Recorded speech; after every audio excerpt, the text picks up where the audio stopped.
Hello friends, जैसा कि आप देख सकते हैं ये मेरा क्वेश्चन पेपर है।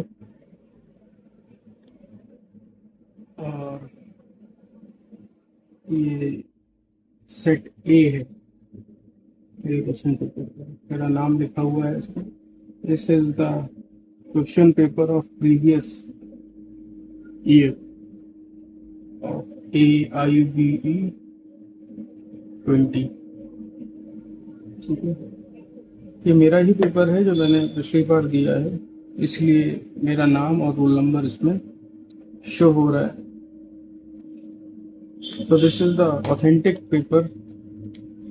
अब मैं दिखाता हूँ आपको ये पेपर सॉल्व कैसे करते हैं या इसमें किस तरह से क्वेश्चन आते हैं।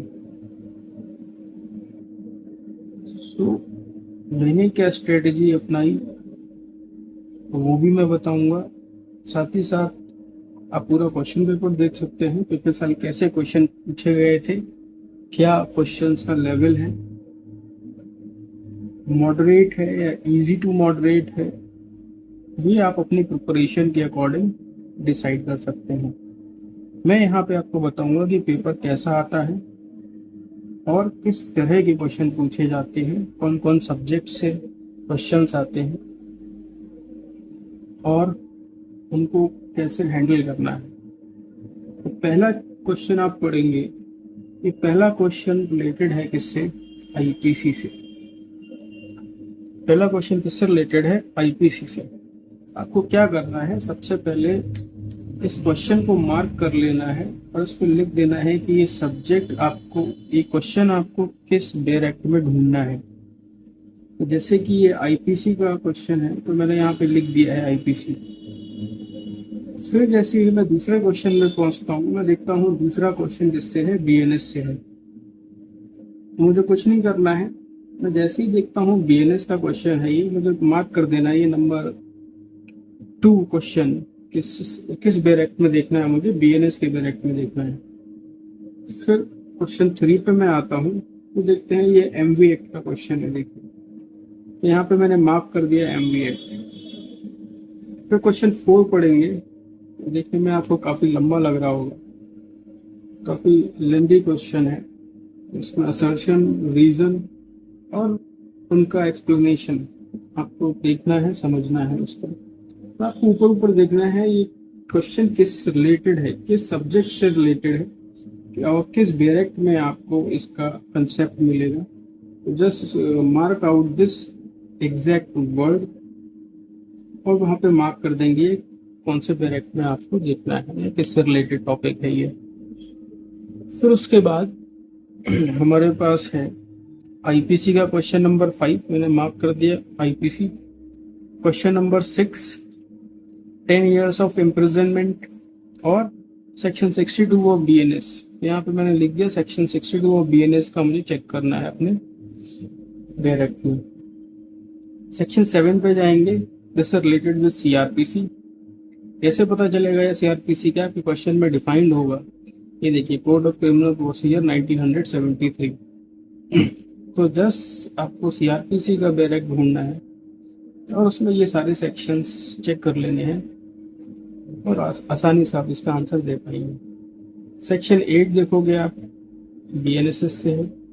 सेक्शन क्वेश्चन 9 देखोगे आप, ये बीएनएस से है। ऐसे ही क्वेश्चन 10 देखोगे आप, ये भारतीय नागरिक सुरक्षा संहिता बीएनएसएस से है। क्वेश्चन 11 एविडेंस एक्ट से है। क्वेश्चन 12 ये भी एविडेंस एक्ट से है। क्वेश्चन 13 अब ये भी एविडेंस एक्ट से है। क्वेश्चन 14 बीएसएस से है, भारतीय साक्ष्य अधिनियम। जैसे ही आप 15 क्वेश्चन पे देखेंगे, आप देखेंगे ये फिर से सीआरपीसी का क्वेश्चन पूछ लिया गया है। क्वेश्चन 16 देखेंगे, ये कॉन्स्टिट्यूशन पे आ गया, 86 कॉन्स्टिट्यूशनल अमेंडमेंट। क्वेश्चन 17 देखेंगे आप, सीवीसी पे आ गए। Constitution, CrPC, constitution, CPC. फिर अगला 18 क्वेश्चन फिर सीपीसी से है। फिर क्वेश्चन नंबर 19 में आप देखेंगे कॉपीराइट एक्ट पे पहुंच गए। क्वेश्चन 20 पे जाएंगे, अभी कॉन्स्टिट्यूशन पे पहुंच गए, कॉन्स्टिट्यूशन ऑफ इंडिया। ये भी आपको कहाँ से मिलेगा, कॉन्स्टिट्यूशन के बैरक से मिलेगा। अदरवाइज अगर आपने पढ़ रखा है तो आप आसानी से इसका आंसर दे सकते हैं। क्वेश्चन 21 में अगेन सीपीसी पे पहुंच जाएंगे आप। Question 22 CPC again. Question 23 again CPC. Question 24 ये भी सीपीसी से है। 25 ये फिर आर्बिट्रेशन एंड काउंसिलेशन एक्ट पे पहुंच गए हैं। तो you are lucky that you are getting back to back question from the same year act, but सारे क्वेश्चंस में ऐसा नहीं हो। जैसे 25 क्वेश्चन में देखेंगे आप आर्बिट्रेशन एक्ट से क्वेश्चन है ये। क्वेश्चन 26 में देखेंगे आप सीधे फैमिली लॉ में पहुंच गए, आप आर्बिट्रेशन से सीधे फैमिली लॉ। अगला क्वेश्चन देखेंगे, ये क्वेश्चन नंबर 27, ये protection of women from domestic violence act, ये डीवी एक्ट का क्वेश्चन है जो कि सिलेबस में नहीं है, बट यहाँ फिर भी पूछा गया है, इसीलिए मैंने आपको बताया है कि अगर आपने फैमिली लॉ पढ़ा है तो उसमें जो वुमेन से रिलेटेड लॉज हैं, डीवी एक्ट है, डीपी एक्ट है, वो भी आप एक बार देख लें। क्वेश्चन 28 में सीधे आप पीआईएल पे पहुंच गए। क्वेश्चन 29 में तो प्रॉपर्टी टैक्स पे पहुंच गए आप, लैंड एक्विजिशन एक्ट पे, और defined it is a land acquisition act. Question number 30 पे आप फिर पहुंच गए, public issues of public interest, PIL से रिलेटेड क्वेश्चन है ये। और you can also check for the, यहाँ पे पूछा है कि किस प्रोविजन पूछा है, वो भी किसका पूछा है, code of criminal procedure CrPC. Question number 31 income tax से रिलेटेड है। क्वेश्चन नंबर 32 पेटेंट कॉपीराइट से रिलेटेड है। क्वेश्चन नंबर 33 पे आप पहुंचेंगे, again this is the question that is you can say a random question, and कहाँ से लिया गया है, आपको किस रेफरेंस से इसको ढूंढना है, ये सीपीसी यहाँ पर डिफाइंड, सॉरी सीआरपीसी यहाँ पर डिफाइंड। 34 पे सीआरपीसी के बाद सीधे आप बीएसए पे आ जाएंगे। 35 देखेंगे आईटी एक्ट आ जाएगा। 36 देखेंगे एनआई एक्ट आ जाएगा। 37 देखेंगे एनवायरमेंटल लॉ से आ जाएंगे। 38 देखेंगे ये अगेन फिर आईटी एक्ट से आ गया है। 39 this related with the land acquisition act. 40 देखेंगे ये सीपीसी से रिलेटेड है, code of civil procedure, CPC का क्वेश्चन है ये, यहाँ पे मैंने लिख भी रखा है देखो। 41 में फिर आप कॉन्ट्रैक्ट्स एक्ट पे आ गए। 42 पे ये ट्रांसफर ऑफ प्रॉपर्टी एक्ट से रिलेटेड क्वेश्चन है। 43 एनआई एक्ट से रिलेटेड क्वेश्चन है। 44 ये कंपनीज एक्ट का क्वेश्चन है। 45 आईटी एक्ट का क्वेश्चन है। 46 लेबर लॉ का क्वेश्चन है ये। 47 फिर बीएनएस के क्वेश्चन पे आ गए। 48 में बीएनएसएस के रिलेटेड क्वेश्चन है। 49 पे ये आर्बिट्रेशन का क्वेश्चन है। 50 पे एडवोकेट एक्ट से रिलेटेड क्वेश्चन है। 51 फिर आप इनकम टैक्स पे आ गए। 52 हिंदू सक्सेशन लॉ पे आ गए। 53 पे फिर कॉन्ट्रैक्ट पे आ गए। 54 पे कॉन्ट्रैक्ट पे आ गए। 55 फिर judicial doctrine that prevents legislation from the government, ये लेजिस्लेशन से क्वेश्चन है। 56 ये क्वेश्चन है हिंदू मैरिज से, Hindu marriage act. 57 arbitration. 58 PIL. 59 PIL. 60 फिर कॉन्स्टिट्यूशन है। 61 सीपीसी है। 62 सीपीसी फिर बीएसए के क्वेश्चन है। मैं आपको इसमें क्या बताना चाह रहा हूँ कि ये जो क्वेश्चन है इसका जो पैटर्न है, इस क्वेश्चन पेपर का कोई पर्टिकुलर पैटर्न नहीं है कि आपको पहले 10 क्वेश्चन कॉन्स्टिट्यूशन से मिलेंगे, फिर 8 क्वेश्चन फैमिली से मिलेंगे, 10 क्वेश्चन फिर सीपीसी से मिलेंगे, 4 क्वेश्चन पीआईएल से मिलेंगे, 2 क्वेश्चन एनवायरमेंट से मिलेंगे, 2 क्वेश्चन फिर अगले 2 क्वेश्चन साइबर लॉ से मिलेंगे। ऐसा कुछ भी यहाँ पे डिफाइंड नहीं है। ये जो पूरा क्वेश्चन पेपर का जो पैटर्न है ये पूरा का पूरा आप देखेंगे डिस्टॉर्टेड है, इसमें कोई पर्टिकुलर सीक्वेंस नहीं है। तो करना क्या है आपको कैसे अटेम्प्ट करना है क्वेश्चन पेपर, वो मैं आपको यहाँ समझाऊंगा। सबसे पहला काम, आपको जब क्वेश्चन पेपर आपको मिल जाए, एग्जामिनेशन हॉल में आप बैठे हैं, आपको क्वेश्चन पेपर दे दिया गया है, तो आपको सबसे पहले क्या करना है कि वह वेरी क्विक रीडिंग, ठीक है, ऊपर ऊपर से रीडिंग कर लें।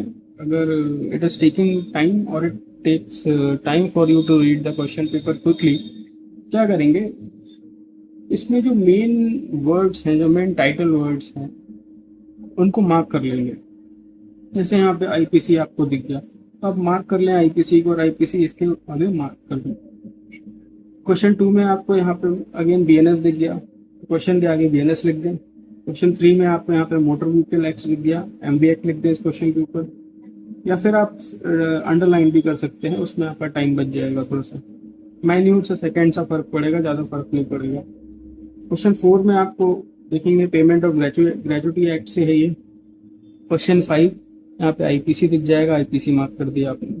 तो इस तरह से आपको ये टाइटल वर्ड, जैसे मैंने यहाँ पे ये अंडरलाइन कर रखे हैं, कहीं मैंने सर्कल कर रखे हैं, और उसके क्वेश्चन के सामने ही या क्वेश्चन के ऊपर ही मैंने लिख दिया ये क्वेश्चन में मुझे किस बेयर एक्ट का यूज करना है। तो इससे क्या होगा, आपको जो बेयर एक्ट्स हैं उनको यूज करने में डिफिकल्टी नहीं होगी, उसमें आंसर ढूंढने में आपको बहुत ज्यादा अपना वक्त बर्बाद नहीं करना पड़ेगा। अब समझिए ऐसा मैं क्यों कह रहा हूं, उसका रीजन है। जैसे मेरे पास अभी इनको बेरेक्ट्स को साइड में रख देते हैं, ये 20 से 25 लगभग बेरेक्ट्स हैं टोटल, जो आपको यूज करने हैं इस क्वेश्चन पेपर को सॉल्व करने के लिए। मैंने देखा पहला क्वेश्चन किससे है, आईपीसी से। इस पूरे लॉट ऑफ बेरेक्ट से मेरे को देखना पड़ेगा कि मेरे पास आईपीसी का एक्ट इसमें कहाँ है। मैंने इंडियन कॉन्ट्रैक्ट एक्ट निकाला, नहीं मिला मुझे। एविडेंस एक्ट निकाला, नहीं मिला। ट्रांसफर ऑफ प्रॉपर्टी एक्ट निकाला, नहीं मिला। आईपीसी मिल गया मुझे। तो मैंने क्या किया, पहले मैंने इस आईपीसी उनको रख दिया, मैंने आईपीसी लिए। आईपीसी में मैंने ढूंढा सेक्शन 78। जैसे ही मैं खोलूंगा, आपको कहाँ जाना है, सबसे पहले इसके इंडेक्स पे जाना है। Let me show you the index. ये आईपीसी का बेयर एक्ट है, इसमें सारे चैप्टर वाइज और सेक्शन वाइज दे रखे हैं, सामने उनके पेज नंबर भी डिफरेंट है। तो आपने देखा कि यहाँ पे पूछा है सेक्शन 78 से रिलेटेड क्वेश्चन पूछा है, तो आप सीधे 78 पे पहुंचेंगे। ये है सेक्शन नंबर 78, ठीक है। चैप्टर पे नजर मार लेंगे एक बार इसका कि किस तरह का चैप्टर है, किस तरह के कंटेंट है इस चैप्टर में। जनरल एक्सेप्शन से रिलेटेड क्वेश्चन है। Act done pursuant to the judgment और ऑर्डर ऑफ द कोर्ट। तो आपको सीधे खोलना है कहाँ पे, ये पेज नंबर 15। तो सीधे पेज नंबर 15 पे आ जाएंगे। ये है मेरा पेज नंबर 15। यहाँ पे एक्ट नंबर 78, ये मेरा 78 एक्ट नंबर है। देखिए मैंने मार्क भी कर रखा है, तो मैंने अपने एग्जाम में यूज किया है इसको पढ़ने में। Act done pursuant to the judgment of the order of the court. ये आपको एक्ट पढ़ना है बहुत ध्यान से। ज़्यादा लंबा एक्ट नहीं है, ये ज़्यादा लंबा सेक्शन नहीं है, पढ़ के आपको समझ में आ जाएगा। लेकिन इसको आंसर करने के लिए आपको सारे ऑप्शन देखने पड़ेंगे, ठीक है। तो it was a easy question, आपने ढूंढा, आंसर मार्क किया और इसको साइड में रख दिया, ठीक है। Let me put it aside. आपने देखा दूसरा क्वेश्चन है बीएनएस से। अब अगेन मैं क्या करूंगा, अब मैं अपना बीएनएस का, ये है मेरा बीएनएस का डायरेक्ट, तो इसमें मैं बीएनएस के क्वेश्चन क्या करूंगा, सर्च करूंगा।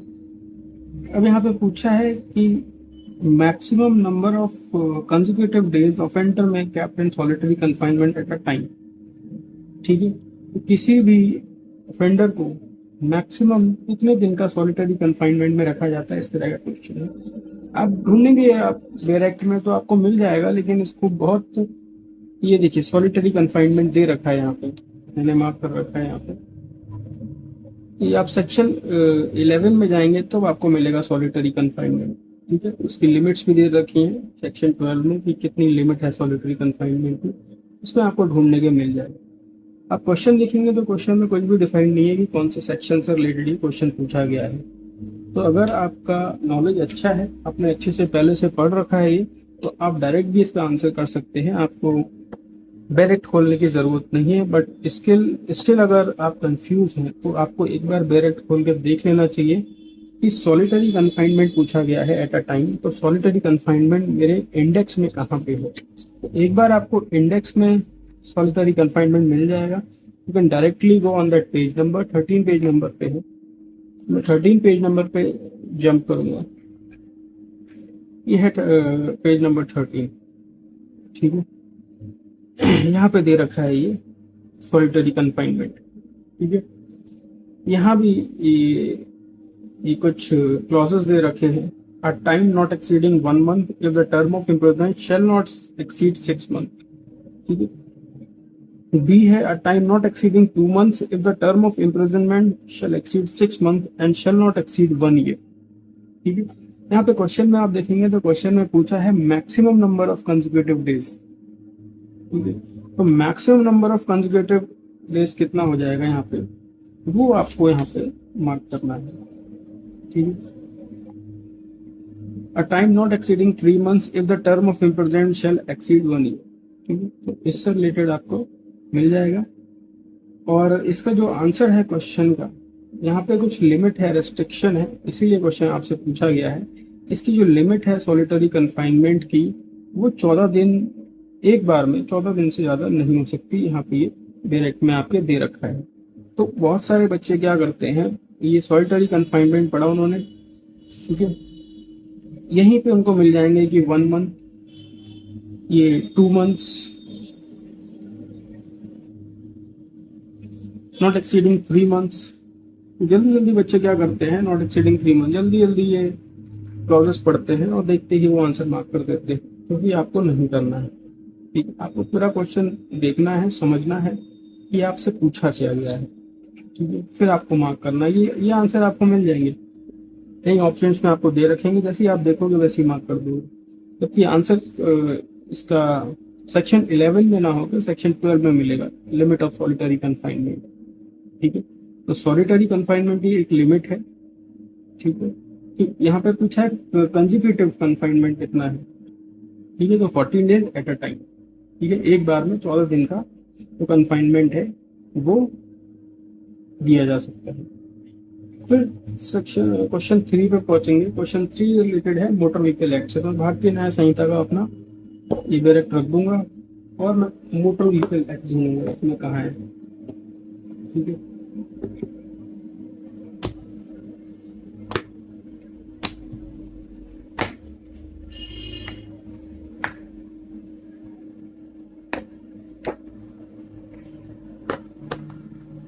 ये है मेरा मोटर व्हीकल एक्ट। और मोटर व्हीकल एक्ट में मुझे ढूंढना है, क्या ढूंढना है, what is the fix amount of compensation payable in the case of death caused by motor vehicle accident under no fault liability. तो आपको कंपनसेशन से रिलेटेड क्वेश्चन है, ये कितना कंपनसेशन ग्रांट किया जाता है in case of a motor accident, ठीक है। सो अगर आपने पूरा डायरेक्ट पढ़ रखा है, अच्छे से इसका इंडेक्स पढ़ रखा है, तो आपको इसका आंसर मिल जाएगा। अदरवाइज आपको सर्च करने में काफ़ी टाइम लग सकता है कि कैसे इस आंसर को ढूंढा जाए, ठीक है। जैसे ही मोटर व्हीकल करूँगा, मेरे को अगला जो लो है वो पेमेंट ऑफ ग्रेचुटी एक्ट से है। अब अगेन मैं उसमें पेमेंट ऑफ ग्रेचुटी एक्ट का और लेबर लॉ के डायरेक्ट ढूंढूँ, इसमें बहुत टाइम लगेगा। इसके बाद दोबारा मुझे आईपीसी पकड़ना है, तो आपको ऐसा नहीं करना है। आपको सबसे पहले देखना है, मार्क कर लेने हैं ये सारे सब्जेक्ट्स, ये सारे बेरेक्ट्स इन क्वेश्चंस के सामने। एक बार मैंने अगर आईपीसी का बेरेक्ट उठा लिया, तो सबसे पहले मुझे क्या करना है, ये आईपीसी के जितने भी क्वेश्चन हैं वो एक ही बार में कंप्लीट करने हैं। क्वेश्चन 1 आईपीसी का है। अब मैं अगला देखूंगा आईपीसी का क्वेश्चन का है, क्वेश्चन 5। अगला क्वेश्चन मैं अटेम्प्ट करूंगा क्वेश्चन 5। उसके बाद जो अगला क्वेश्चन है आईपीसी का, वो फटाफट ढूंढूंगा मैं कहाँ पे है, ठीक है। आईपीसी जो कि पुराना डायरेक्ट है, पुराना लॉ है, तो इससे क्वेश्चन अब कम पूछे जाते हैं, ठीक है। यहाँ पे आईपीसी का क्वेश्चन आ गया है।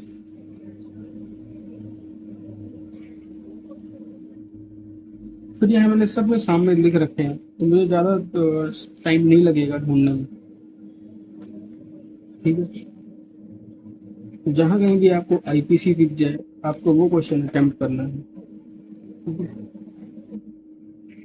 एक बार आईपीसी खत्म हो जाता है आपका, ये है आईपीसी का क्वेश्चन नंबर 93। फिर यहाँ पे 99, तो देख रहे हैं आप, पहला क्वेश्चन आपको आईपीसी का यहाँ मिला, ठीक है, पेज नंबर 3 पे, दूसरे पन्ने पे है ये क्वेश्चन नंबर 5। उसके बाद ढूंढते ढूंढते अगला जो आईपीसी का क्वेश्चन है वो आपको यहाँ जाके मिलता है 92 पे मिलता है, 98 पे मिलता है, ठीक है। तो ऐसा नहीं करना है, आपको एक बार में ही अपना डायरेक्ट कंप्लीट कर लेना है। जैसे ही आईपीसी आपका कंप्लीट हो गया, जैसे ही आपको आईपीसी को साइड में रख देना है और आपको फिर बीएनएस पकड़ लेना है। जैसे बीएनएस देखा तो अब सारे क्वेश्चन में बीएनएस के करना शुरू करूंगा। क्वेश्चन नंबर 2 बीएनएस का जैसे ही मैंने किया, मैं देखूंगा अगला क्वेश्चन मेरा बीएनएस का कहाँ है। क्वेश्चन नंबर 6 मैंने अटेम्प्ट किया, अगला क्वेश्चन देखूंगा मैं बीएनएस का कहाँ है।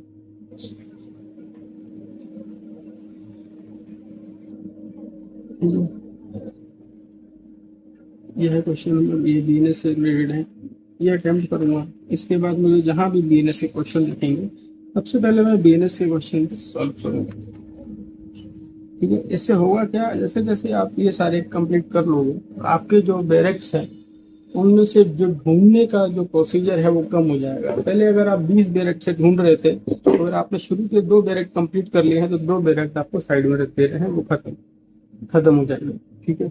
और बैरेक्ट्स रखने का एक तरीका मैं आपको बता दूं, बहुत से बच्चे क्या करते हैं, सारे बैरेक्ट्स को इकट्ठा रखते हैं, एक साथ रखते हैं, ठीक है। आपको ऐसा नहीं करना है।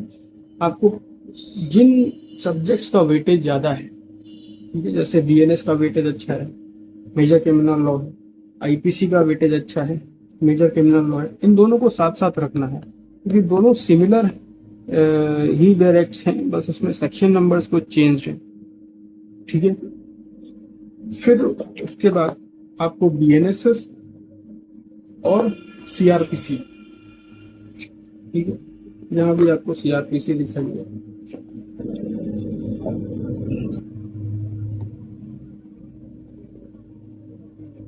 बीएनएसएस और सीआरपीसी आपको टेबल पे ऐसे साथ में रखनी है, ठीक है। इसके बाद आपका मोस्ट इम्पोर्टेंट सब्जेक्ट कॉन्स्टिट्यूशन, ये आपको अपने पास रखना है। इसके बाद आपका भारतीय साक्षर अधिनियम और सीपीसी, ठीक है। ये आपको इस तरह से अपनी टेबल पर रख लेने हैं, ठीक है। इससे आपको ढूंढने में, खोजने में प्रॉब्लम ना हो, दिक्कत ना हो, परेशानी ना हो, ठीक है। जैसे देखा आपने बीएनएस से रिलेटेड क्वेश्चन है, आपके सामने है बीएनएस, आप इसको सॉल्व कर सकते हैं।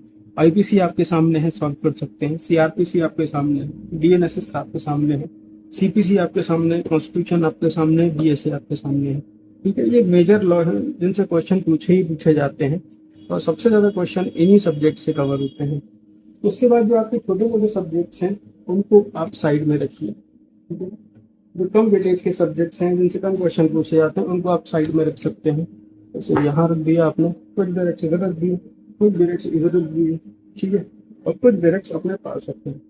इससे आपको आइडिया हो जाएगा कि मेरा कौन सा डायरेक्ट कहाँ रखा हुआ है और मुझे कहाँ आपको देखना है, ठीक है। तो ये कुछ स्ट्रेटेजी है जो आपको फॉलो करनी है अपने एआईबी के क्वेश्चन पेपर में। अदरवाइज ये सारे के सारे डायरेक्ट्स को रीड करना, उनसे क्वेश्चन ढूंढना, सेक्शन नंबर को रीड करना और उनको स्विच करना एक बहुत बड़ा टास्क हो जाता है, बहुत हेक्टिक हो जाता है, उसमें आपका बहुत सारा समय चला जाता है। और इस पेपर में मोस्टली जो आपको करना है वो आपका टाइम मैनेजमेंट स्किल है। जितने अच्छे से आप अपने सब्जेक्ट्स पे कमांड करते हैं, उतनी ही बेहतर तरीके से आपको अपना टाइम मैनेज करना है, तभी आप इस क्वेश्चन में कर पाएंगे। अदरवाइज बहुत प्रैक्टिकली अगर मैं आपको बताऊं तो आप इसके 70 क्वेश्चन भी अटेम्प्ट नहीं कर पाएंगे। अगर आपकी पूरी प्लानिंग नहीं है, आपका टाइम मैनेजमेंट नहीं है, तो आप 70 क्वेश्चन भी अटेम्प्ट नहीं कर पाएंगे। तो आपका टाइम मैनेजमेंट और आपकी स्ट्रेटेजी, आप किस तरह से सब्जेक्ट्स को हैंडल कर रहे हो, किस तरह से अपने बैरेक्ट्स को रीडिंग कर रहे हो, वही डिपेंड करेगा कि आप इस एग्जाम को क्वालिफाई कर रहे हैं या आपको अभी एक और अटेम्प्ट और लगेगा इस एग्जाम को समझने में, ठीक है। So I wish you all the best.